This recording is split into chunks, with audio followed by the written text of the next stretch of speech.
Hi everyone, welcome to Africa Insight Official.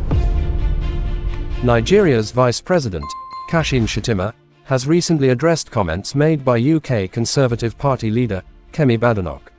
He expressed disappointment, stating that Nigerians are proud of Badenoch, despite her criticisms of her home country. I was born here, but I grew up in a place where fear was everywhere. You cannot understand it unless you've lived it. Triple checking that all the doors and windows are locked, waking up in the night at every sound, listening as you hear your neighbors scream as they are being burgled and beaten, and wondering if your home will be next. In a bold statement, Shettima suggested that if Badenoch wishes to distance herself from Nigeria, she might as well remove Kemi from her name. It must be recalled that Kemi Badenoch have made some remarks on Nigeria, reparations for Africa and migration, since she emerged as the UK Conservative Party leader. He referenced former British Prime Minister Rishi Sunak, who, despite his Indian heritage, has always spoken positively about his ancestral nation. Shettima emphasized that while Badenoch may have her differences, Nigerians still hold her in high regard, no matter her negative remarks about Nigeria. The vice president firmly asserted that Badenoch's attitude reflects a profound disrespect for the country of her origins. Who founded Facebook? The co-founder of Facebook was Eduardo Luis Sabirin, born in Sao Paulo, Brazil, of Jewish Brazilian ancestry. Elon Musk, the richest man in the world, was a migrant from South Africa. He owns SpaceX and now X, formerly Twitter. I can name names. Sergey Brin, the co-founder of Google, is worth over $30 billion. He's of Russian background.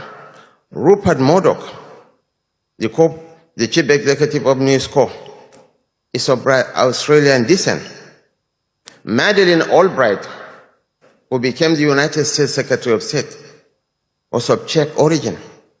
Steve Chen, the co-founder of YouTube, is originally from Taiwan. Immigrants build nations and immigrants build civilizations. One of the men in the front seat here has a thriving business in Namibia. He lived in Australia for over a decade, adding value to the Australian economy. Hence, there is a need for us to respect and cherish immigrants. Migrants are the source of life in all societies. Rishi Sunak, the former British Prime Minister, is originally from India. A very brilliant young man. He never denigrated his nation of ancestry, nor poured venoms on India. Kemi Badenoch, the leader of the British Labour or Conservative Party. We are proud of her, in spite of her efforts at denigrating her nation of origin. She is entitled to her own opinions. She has even every right to remove the Kemi from her name. But that does not underscore the fact that the greatest black nation on earth is the nation called Nigeria. 1 out of every 3-4 black men is a Nigerian. And by 2050, Nigeria will surpass the United States, will be the 3rd most populous nation on earth. 1 out of every 3 black men will be a Nigerian. He concluded by reinforcing the pride Nigerians feel for their heritage, regardless of criticism from one of their own. Thank you for watching. Don't forget to subscribe to our channel for more updates. No matter whether you are massively for immigration or massively against, without a shared national identity, our country will suffer. When people come here, they must buy into the values, customs, and institutions that attracted them here in the first place.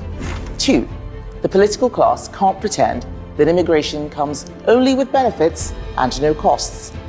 We can all see the pressure on housing, roads, GPs, and wages. The failure of politics over the last 30 years has been to gloss over it or to make it a fringe issue. That has to stop. 3, we can no longer be naive. It's nonsense that we have allowed a situation where judges deem perfectly safe countries to be unsafe. that loopholes are willfully exploited by those coming here. Our institutions are failing. They've proven they are unable to determine who wants to contribute and who is simply exploiting our openness. Britain is a high-trust society, but we can't let our system be taken advantage of. So we need to do things differently. I want to rebuild the trust between the Conservative Party and the British people. I know we've got a lot of work to do, but the first step is to accept that mistakes were made. And that is what I will do. We got it wrong, and we are going to learn. When done right, limited immigration can work for this country. But it's no surprise that many people don't believe that anymore. The Conservatives are going to develop a detailed plan for immigration to put before you at the next election. Not the policies of Labour, which are going to fail, but a real plan that will, for the first time in 30 years, actually bring immigration right down and be honest with you about the trade-offs. It's time to tell the truth on immigration, and over the coming months, that's exactly what I'm going to do.